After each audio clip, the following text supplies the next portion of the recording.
I still remember the moment it entered my skull.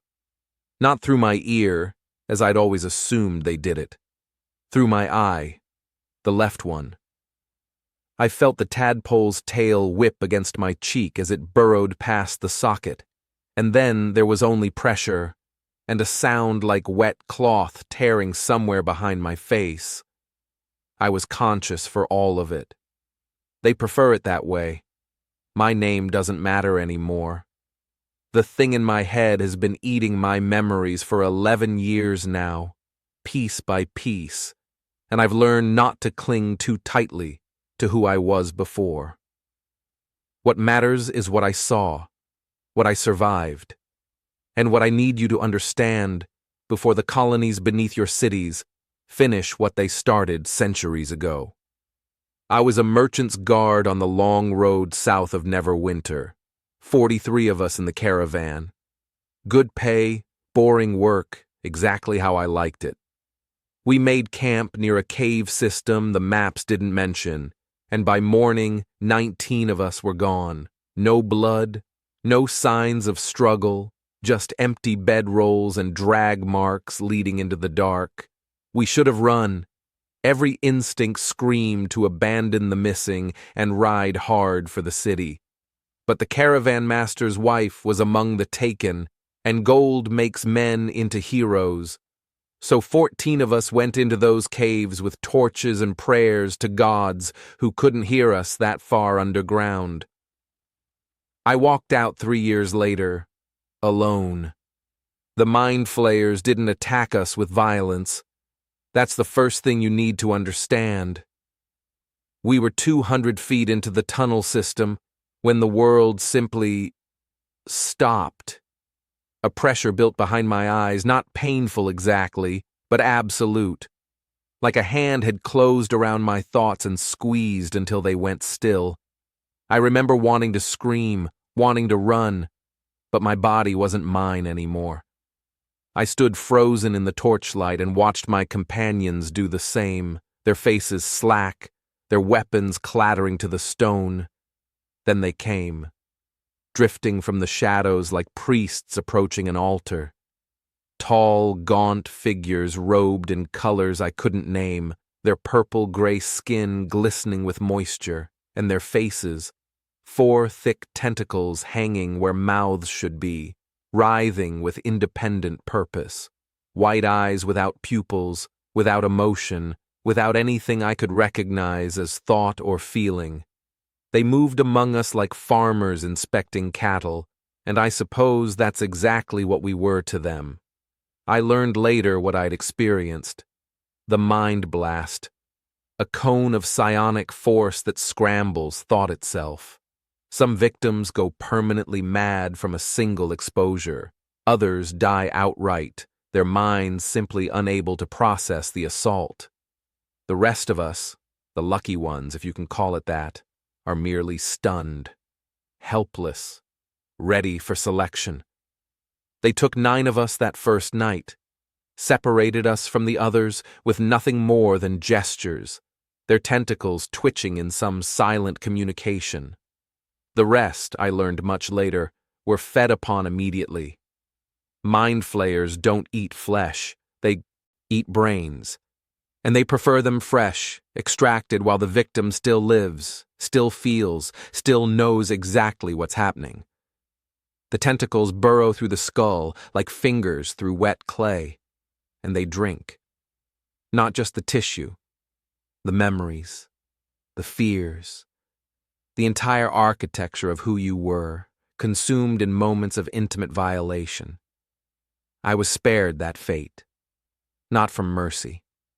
Mind flayers don't have mercy. They simply don't have a concept that maps to it. I was spared because my measurements were correct. My height, my weight, my species.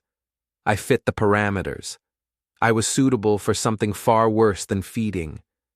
They took us deeper, miles deeper, through tunnels that bent in directions my eyes couldn't follow, past chambers filled with machinery that pulsed with bioluminescent light and hummed at frequencies that made my teeth ache. And finally, to the colony itself. I still see it when I close my eyes. A cavern so vast the ceiling disappeared into darkness. Structures that weren't quite buildings rose from the stone floor, their architecture all curves and spirals, grown rather than built. Thousands of creatures moved through lamplit streets, most of them not mind flayers at all, thralls, slaves, Grimlocks stumbling blind through their duties, their empty eye sockets a gift from generations of Illithid breeding, Quaggoths hauling loads of ore and meat, their fur matted with the slime that coated everything in that place, and humans, so many humans, their faces slack with the particular emptiness of the dominated, walking, working, waiting to be eaten or worse. At the center of it all sat the pool, perhaps 50 feet across, filled with murky liquid that glowed faintly green, and floating in that liquid, something that still haunts my nightmares more than any individual horror I witnessed. The elder brain. Imagine a human brain scaled to the size of a cottage. Now imagine it alive, aware, ancient beyond comprehension and utterly cosmically indifferent to your existence. Tentacles sprouted from its mass, dozens of them, trailing into the fluid like roots drinking from poisoned soil. And all around the pool's edge, mind flayers gathered in silent reverence, their own tentacles raised toward that massive consciousness like worshippers before a god. I learned their religion in fragments over the 3 years I served them. The mind flayers believe they are destined to rule all existence, not as conquerors, but as the natural order of things. They call it the grand design, this vision of a multiverse where every thinking creature serves them, sorted and catalogued and used according to their nature. Humans for feeding, dwarves for impossible labor, elves for delicacies, and the Illithids themselves ascending to something beyond flesh, their minds joining with the elder brain in what they believe is immortality. It's a lie. I shouldn't know that. No thrall should. But the colony I served had a secret, and secrets in a place where thoughts are currency have a way of spreading to unexpected minds. The elder brain doesn't preserve consciousness, it consumes it. When a mind flayer dies and its brain is fed to that great mass, its knowledge is absorbed, yes. Its memories are added to the collective, but the self, the individual awareness that made it a distinct being, is dissolved, destroyed. The mind flayer simply ceases to exist in any meaningful way, its identity erased while its data lives on. The elder brains know this. They've always known. They perpetuate the myth of merging, of eternal existence within the collective, because it keeps their children obedient. It keeps them feeding the pool with their own deaths. It keeps them from asking the question that would unravel everything. If joining the elder brain means annihilation, why serve it at all? I learned this truth because I was assigned to maintenance duties near the pool itself, not important work, cleaning, carrying, the sort of tasks that don't require close monitoring. Mind flayers have limited attention for creatures they consider furniture, and furniture sometimes overhears conversations that were never meant for ears. But I'm getting ahead of myself. You want to know about the horror, about what they did to us, about the ceremonies I witnessed that still make me wake screaming. You want to know what they do with the suitable ones. Ceremorphosis. The word means brain shaping in some tongue older than human civilization.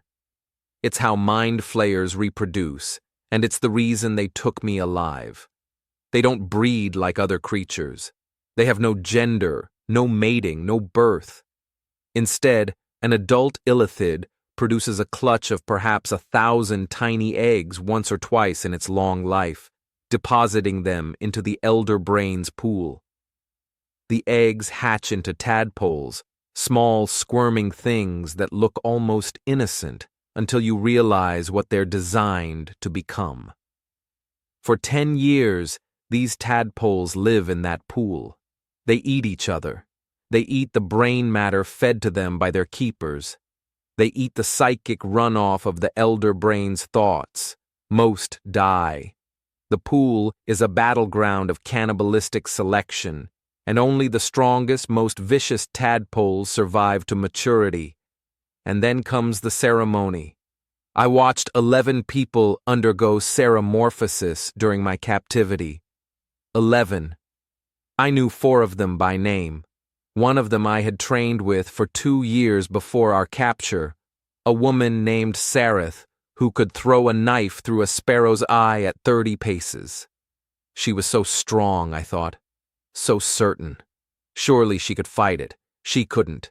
None of them could. The process begins with selection. A mature tadpole is chosen from the pool, identified by signs only the mind flayers understand. The host is prepared through days of psychic conditioning, their resistance worn down through repeated exposure to low-intensity mind blasts until their personality becomes malleable, their will soft enough to be overwritten. Then, the implantation. They held Sareth down on a stone slab, though by then she couldn't have resisted anyway. Her eyes were open but empty, her breathing shallow and mechanical. A mind flayer approached, with the tadpole cupped in its tentacles, like something precious. And then, with a gesture almost gentle, it guided the creature toward her face. The tadpole chose her nostril. I've seen them enter through ears, through eye sockets, once even through a wound in a man's temple. They find their own path. What matters is the destination. The tadpole burrowed into Sareth's skull, and for a moment her emptiness broke. She screamed, a sound I had forgotten humans could make, raw and animal and utterly beyond language. Then silence. The transformation takes 7 days. On the first day, there is only stillness. The host lies motionless as the tadpole devours their brain, consuming gray matter and replacing it with its own tissue. The host remains technically alive. The heart beats. The lungs breathe. But behind the eyes, a massacre is underway. By the second day, the host begins to change. The skin takes on a grayish pallor. Hair starts to fall in clumps. Fingernails blacken and begin to curl. Inside the skull, the tadpole has attached itself to the brainstem, establishing control over the body's basic functions while it continues to feed. I sat with Sareth through the 3rd night. The mind flayers didn't care. To them, I was comforting a chair. Her body had begun to elongate, the spine stretching in ways that made crackling sounds I could hear across the chamber. Her jaw was distending, loosening, making room for what was growing beneath the skin of her face. She spoke to me once. On the 4th day, her eyes focused with sudden, terrible clarity, and she said my name. Just my name. And then, in a voice that was already beginning to slur around teeth that were reshaping themselves, "It's eating me. I can feel it eating me. I'm still here, and it's eating everything I am." That was the last human thing she ever said.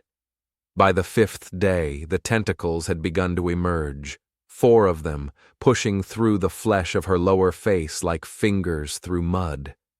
Her eyes had gone white. Her skin had taken on the purple-gray sheen of Illithid flesh. She no longer breathed in any rhythm I could recognize. On the 7th day, she stood. What rose from that slab was not Sareth. It was not anything that remembered being Sareth. The mind flayers gathered to welcome their new sibling with gestures of tentacle and pulse of thought, and the thing that had been my friend joined them without hesitation, without recognition, without a single glance in my direction. I learned later that sometimes fragments survive, scraps of memory that the tadpole fails to fully digest. Mind flayers call this condition partialism, and they consider it a defect, a contamination to be purged. The affected Illithid will undergo treatments to eliminate these vestiges, these ghosts of their former host. Most of the time it works. The past is erased completely. But sometimes, late at night in the colony, I would see the thing that had been Sareth pause near a corridor we had walked together. Its tentacles would twitch in something that might have been confusion. And then it would move on, and I would tell myself it meant nothing. The mind flayers kept me alive because thralls are valuable, and I had proven useful. Not as a candidate for seramorphosis, not after they discovered my blood carried a parasite that interfered with the transformation process. Instead, I was converted through the standard method. 24 hours of low-intensity mind blast, delivered by shifts of Illithids who took turns washing away everything I was. My memories were rearranged. My personality was flattened. My will was replaced with absolute obedience to the colony's needs, or so they believed. Something in my makeup resisted complete conversion.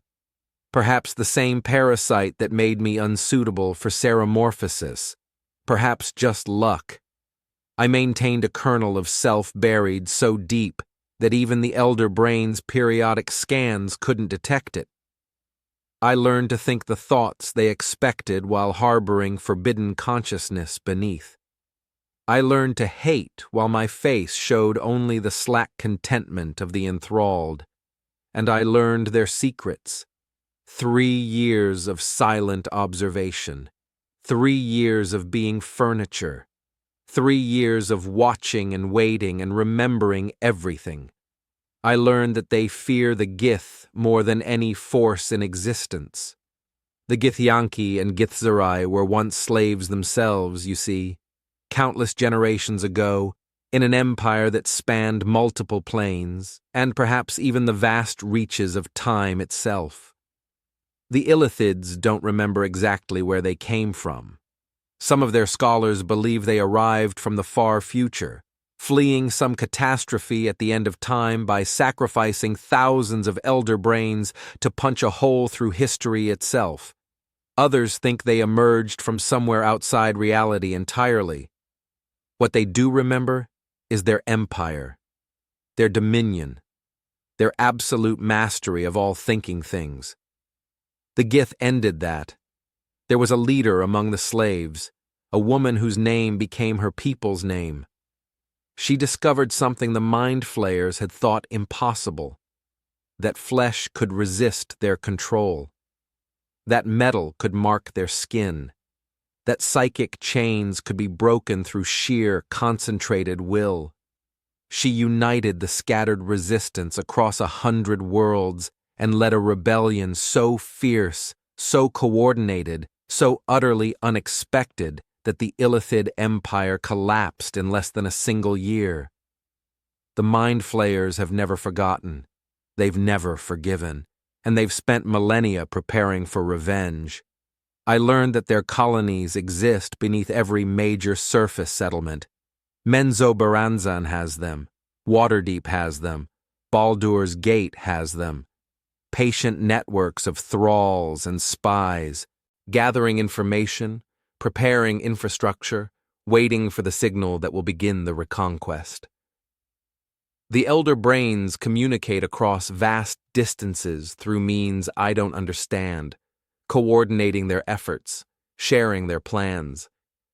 They are not scattered survivors hiding in darkness. They are a civilization in exile, and they have never stopped working toward return. I learned about the ships that sail between worlds. Nautiloids, they call them. Vessels grown from organic matter, shaped like enormous shells, capable of moving through the astral plane and emerging anywhere in the multiverse. The Mind Flayers have lost the ability to build new ones, the knowledge destroyed during the Gith uprising, but they maintain the few that remain with desperate care. I saw one once, docked in a cavern lake so deep beneath the surface that the pressure should have killed me. It was beautiful in the way a predator is beautiful. All curves and tentacles and the promise of violence. And I learned how I might escape. The opportunity came during a raid.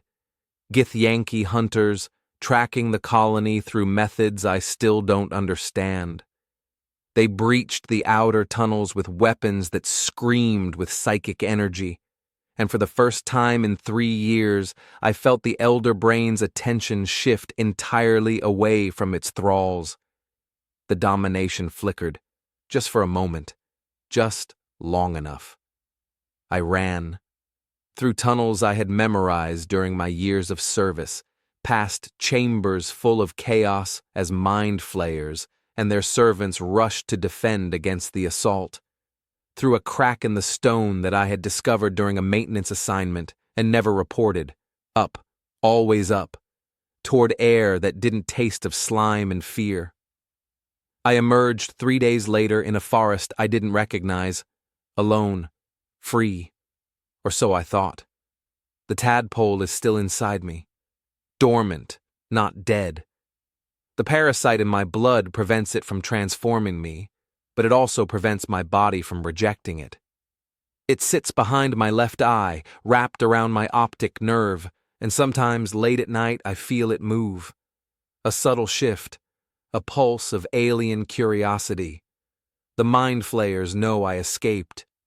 The Elder Brain felt me go, felt my sudden absence from its network. They've been searching ever since. I've moved 17 times in 11 years, changed my name more often than that, developed techniques for shielding my thoughts that no human should know. But lately the dreams have started.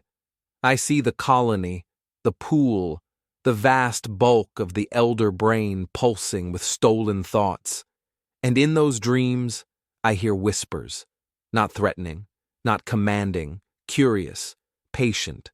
The voice of something ancient and terrible, asking questions I don't want to answer. "We remember you," the whispers say. "We've been waiting. The grand design requires all suitable vessels. Your resistance is noted and admired. Your return is inevitable. It's almost time." I don't know what that means. I don't know if the tadpole is finally waking, or if the Elder Brain has found some new way to reach me, or if I'm simply losing my mind after a decade of isolation and fear. What I know is that they're out there, beneath your cities, behind your politicians' eyes, inside the skulls of people you pass on the street without a second glance. The Mind Flayers were masters of existence once. They will be again. It's not a matter of if, it's only a matter of when. When you lie down tonight, pay attention to that moment between waking and sleep. That instant when your thoughts begin to drift and your defenses lower. If you feel a pressure behind your eyes, a sudden stillness in your mind, a sense that something vast and cold and patient has taken notice of you, you're probably imagining it. Probably. But if you're not, if you wake tomorrow with gaps in your memory and a strange taste at the back of your throat and an inexplicable urge to walk toward the nearest entrance to the depths below, run.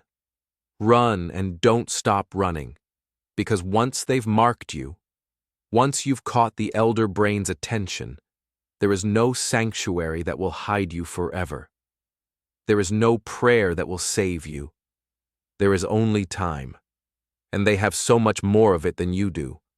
The grand design continues.